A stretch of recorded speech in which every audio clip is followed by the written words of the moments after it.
Hey everybody, welcome to Ask Dr. Testosterone, featuring Dr. George N. Touliatos and brought to you by his book, The Bible of Bodybuilding 2. This is over 700 pages, packed with everything you need to know about training, nutrition, supplementation, and of course, PEDs. That's available on Amazon.com. While you're on Amazon.com buying books, you can buy my book, Real Bodybuilding by Ron Harris. Great book. And now, all the way from Athens, Greece, where it's already past 9 o'clock at night, please welcome Dr. George N. Touliatos. Hey, George. How are you? Hi, Ron. So the clock turned forward 1 hour in the U.S.? Yeah, we had the daylight savings. We do that. You do it twice a year too, right? We do twice a year, but they say it's going to stop and we're going to keep the summertime. They keep saying that, but they're not. They haven't done anything about it. So, man. So Europe will move forward next week. We already moved forward last weekend. Yeah. Well, Europe, you change next weekend? The last weekend of March, yes. How confusing. Well, that's why I always check on my phone before I call you. Let's get into some good questions. So this is a question that I know we've answered before, but pre-workouts are one of the very top selling supplements. Most people use a pre-workout or an energy drink these days. They're taking in a lot of caffeine before they train, which will constrict your blood vessels, which seems counter-effective to what we're trying to do in the gym is get a pump, fill the muscles full of blood. So could we counter all that caffeine by using a low dose of Viagra or Cialis, ED drugs, both of which are vasodilators before training? Good idea, bad idea? Yeah, but listen, when we speak about the pump, it's not about the superficial veins, but it's the swelling of the muscle because the muscle gets filled with blood. Okay, it's not about pumping the blood, the veins. If you have a lot of veins or not, it's a matter of anatomic structure, but also if your skin is thin. The leaner you are, the more veins pop out, okay? But if you want to get jacked, this is about the muscle. No matter how many veins you have, getting jacked because you are fully glycogen, of course, you're not depleted, and then you perform a number of sets, and then the muscles are full with blood. We don't necessarily speak about the vascularity. No, I'm not talking about vascularity. I'm talking about getting a good pump. If you're if you're taking a ton of caffeine, wouldn't that hurt your ability to get a good pump while you're training? Bodybuilder, every professional. I mean, Dorian Yates used to say, I drink 2 espresso before my workout. There were nobody back then in the 90s, the pre-workouts. But every bodybuilder would take a coffee, a black coffee, okay? It doesn't mean that will hinder your now, what happens is if you take ephedrine, you're not able to have an erection because it vasoconstricts peripherally. Oh boy. Like the yohimbine that vasodilates peripherally, okay? Yeah. But I don't think caffeine is a bad idea if you want to have sex, for instance. Yeah. Okay. So we have to distinguish between getting jacked and swole, even if you are wearing a shirt, rather than getting veiny that you don't need, for instance, to even to lift. I mean, you have the veins or not. Anyway, I don't think it's counterproductive having caffeine to have. Now, about the 5-phosphodiesterase inhibitors or the danafil or sildenafil like Viagra, Cialis, they can help, yes, muscularity. And as a matter of fact, some bodybuilders take them before stage. Because they vasodilate and also they can do a little bit of hypotension. Yes, they're useful. But it's not about getting jacked, but getting vascular. It's two different things. Yeah. I mean, I can speak from because I've been on a low dose of Cialis. I take 5 milligrams a day. I've been doing that for about 3 years now. And I can say I do get better pumps because if I go away on vacation, don't bring it with me or something and train, I don't get the same pump. So for me, I don't use Viagra because you have to sort of time that. It doesn't stay in your system as long. Cialis, as you've told us before, it's got a very long half-life. It stays in your system for quite a while. I think those drugs were responsible to keep the blood down in your penis, not of instance in the rest of your body. They do work. Have you ever tried it just for training, just to try it? Not for training, only for sex. Okay. But no, I never tried them for training, and it would be interesting to see what's happened. But listen, those formulas are filled up with vasodilators like niacin, Yeah. red wine extract, yohimbine, citrulline, and arginine. Yeah. Okay. And so they should give you a pump, even though they do have the caffeine. Yes. Okay, fair enough. Yeah, because I know some of them make stim free, like honey Rambod. Yeah, there's the plasma jet by the Spari. Yeah, right. They make some stim free. Remember that? Yeah, Yeah. All right. Next one is I had to break it up into three questions or three sections.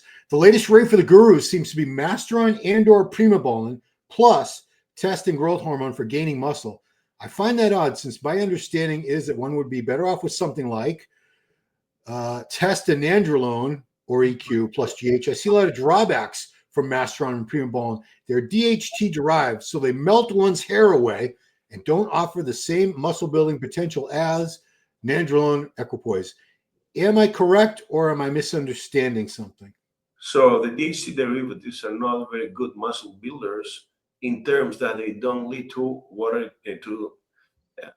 aromatization, that is part also the estrogen release of the bloating effect and the bulking effect. So besides, Masteron is not considered as a strong anabolic as an androgen with considerable low anabolic activity, and Primo is a weak anabolic also, but both of them cause zero water retention, no aromatization, so they're perfect for the preparation, for instance, even though you need to increase the dose of them. They do certainly lead you to hair thinning because they are the DHT derivatives, and no matter how much finasteride or dutasteride you're taking, they're not blocked. Only testosterone can be blocked to the production of DHT. If you take DHT itself, you're a step further and you cannot do anything. Wow. Okay. Now, the nandrolone is very good anabolic.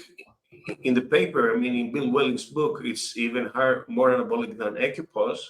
And as a matter of fact, nandrolone is the exemption that metabolizes dihydronandrolone and not do dihydrotestosterone, which could be more friendly for prostate and scalp. Okay, fair enough. Next one, go ahead. Yeah, so Masteron Primo is cosmetic, okay? You're not going to grow that. You're just going to retain the muscle without any retention. Yeah. I mean, I remember hearing, the Camel Crew in Kuwait, who knows what they were really doing, but I used to hear that a lot of those Kuwait bodybuilders, they were giving them a lot of Primobolan in the off season. How much Primo can you get? 1 gram? Why not you take 1 gram of tren, for instance? Yeah. For the side effects, yeah, you may have, but why not take, for instance, we're speaking about the cardio phase. Okay, 1 gram of minstrel. This is something very, very potent anabolic minstrel. Okay, it's even more in paper anabolic than testosterone. Wow. So Primo is something to use, not to worry about your lipids, your liver, androgenicity. So you women can use it, but you need 600 milligrams, and this will cost you $60. No, it's the vial. It's really expensive. Yeah, if you can find, because it's super expensive. I can tell you from in the underground world, from when I was buying things, Primobolan was like 3 times more expensive, at least 3 times more than Testo Deca. Made by Masteron or testosterone propionate. Yeah. All right. Next one, we get this every week. Of course, a lot of people want to get ripped. Thoughts on this cutting stack? 200 milligrams test propionate, 200 milligrams Masteron propionate, 4 micrograms clenbuterol, bump up to 8 micrograms after 4 weeks. Trenbolone acetate, 25 milligrams for 4 weeks, and 50 milligrams for 4 weeks. 10 milligrams anandrol twice a week for the last 6 weeks. That was an odd one.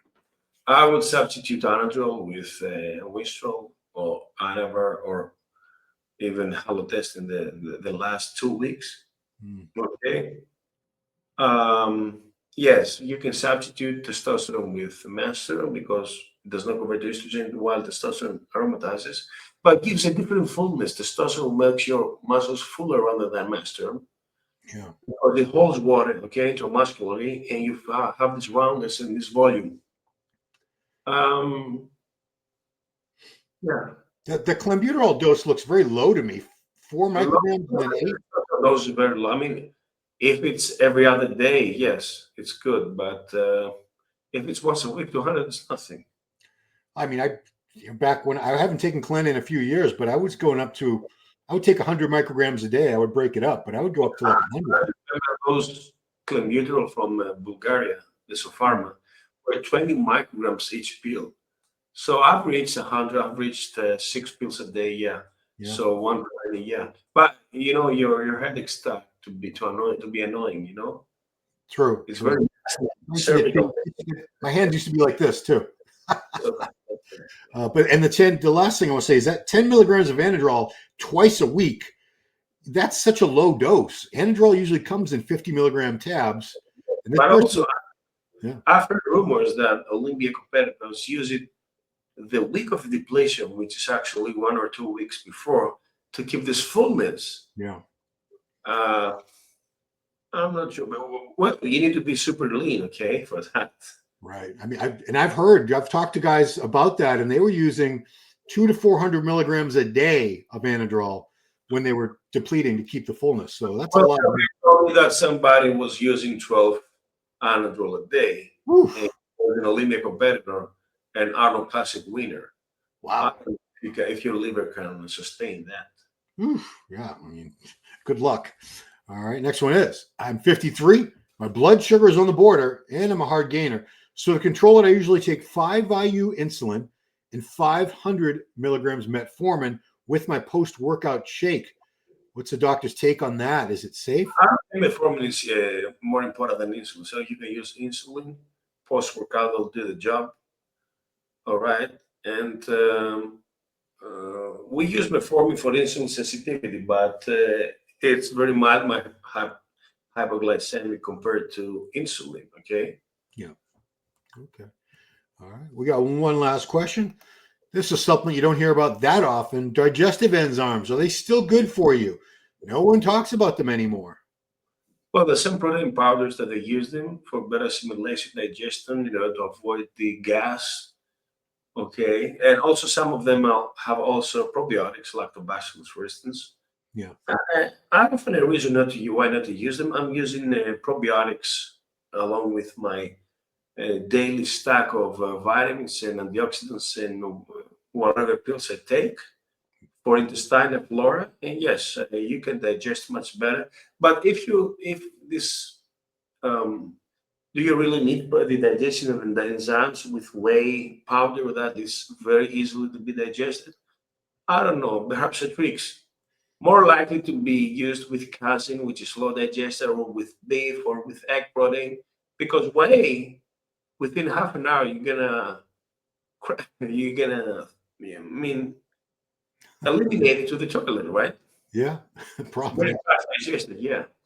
So you use a probiotic, but you haven't used digestive enzymes at least for a very long time, right? I used to last year, yes, with every meal.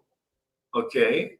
But I never had this problem with digesting, Well, I think you need them with red meat, which is very slow digested because of the fat it contains, because of the iron it contains. Yeah. Okay. But if you're having white meat or fish, I don't think there's a serious problem. If you have plenty of egg whites, I don't think there's any issue to digest them. Fair enough. Okay. So save your money, guys. Probiotics, yes. Digestive enzymes, no. All right. Well, that's all the questions we have for this week. Guys, please support the show. Pick up your copy of the Bible of Bodybuilding 2 on Amazon.com. The link is in the description to purchase this very information-packed book right here. And that's it. Thank you, Dr. T. George. We're so fortunate to have you every week sharing your expertise with all the people around the world for free. And hopefully I'm going to watch Sergio winning the qualification for, I believe Europeans will be there. Oh, yeah. Perhaps Criso. Criso is doing a comeback in Pittsburgh. Yeah, and it's not that, so I think FIBO is only a couple weeks before that, right? It's in April? Yeah, 1 month far now. Yeah. So, yeah, Criso might win that. Criso's looking pretty damn good these days. Yeah, he did a comeback because he was operating in his shoulder. Huh? Yeah, but he's big. He's as big as ever, maybe bigger. I don't know. His arms are just so big. Oh, Nick Walker will compete in Pittsburgh, right? Nick Walker, Martin Fitzwater, Good Vito, the Russian guy that lives in Brazil. He's going to be there too. Above the Arnold, who earned the qualification? Oh, and William Bonac too. Oh, so the only Bonac's Bonac's going to do the Pittsburgh too. So only the winner of the Arnold gets qualification. So but the winner is already because he's an Olympian. So goes the second, the third. No. It used to be like that. So the only show that more than one person qualifies, the top 3 at the Olympia qualify for the next year. Top 3. It's only top 3 now. I think when I was young, it was a top 10. I think, but now it's just the top 3, and you have to win a contest. But it's so unfair when the first 2 persons have already occupied the qualification because they are Olympians or they.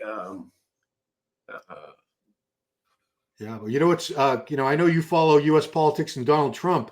He just came out with a list of countries that people from these countries can't travel to the U.S. And of course, Iran was one of them. Wow. So, I don't know about Hadi. I don't know how he's going to get here this time. Wow, really? Yeah. Oh, Trump doesn't like Iran. So we'll see. My predictions say that Hadi, because he took off the whole year, will be very fresh. Yeah. And stronger than ever. I would not be surprised if he wins, not one bit. He's a very fierce competitor. But Derek's great. Samson might come in better than ever. Martin Fitzwater, Andrew Jacked. It's going to be awesome. It's going to be an amazing Olympia this year. Of course, it always is. It's always a great show. But yeah, we'll keep an eye on these guys. See who's shaping up. Yeah, I'm curious about that travel ban. I don't know if that was just his wish list or if it's a real thing. Because Donald Trump says a lot of things that he wants to do. That doesn't mean it's going to happen. He's not a dictator. He's not the king. We don't have that kind of government in place. So we'll see. But yeah, people have been sending me that. They're like, what about Hadi? I'm like, I don't know, dude. I don't know. We'll see. Anyway, that's it. Thank you, Dr. T, for doing the show every week. Guys, get your questions under there for next week. Drop us a comment. Things you'd like us to talk about.